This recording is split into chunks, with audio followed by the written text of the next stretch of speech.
isang daang tao, kaya niyang patumbayin. Gawin mo akong agent dito. Napakahirap ng training para maging isang agent. Hindi mo kakayanin. Kaya ako hindi kakayanin dito. Paghihigalte ako. Isang pangakong hindi kinalimutan. Ikaw na talaga ang pinakamagaling na agent. Ikaw na talaga ang bagong palos. Sa isang tao, itinago sa lipunan. May tungkulin ako sinumpahan.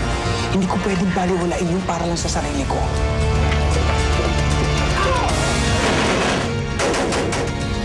Huwag niyo akong ikukumpara sa palos ninyo. Dahil hindi ako mamamatay tao tulad niya.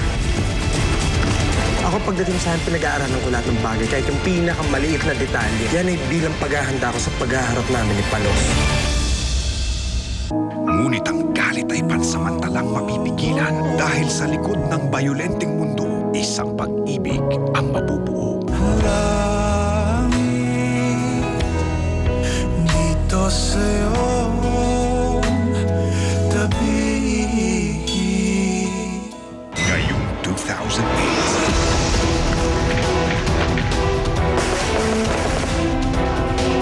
damhin ang init. Tuklasin ang sakit.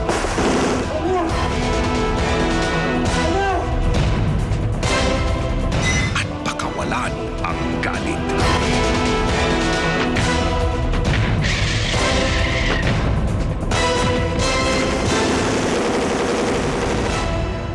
Dahil ang katotohanan ay hindi maitatago. Kailanman. Malapit na ako sa kanya, Mama. Bibigyan ko na ng katarungan ng pagkamatay mo.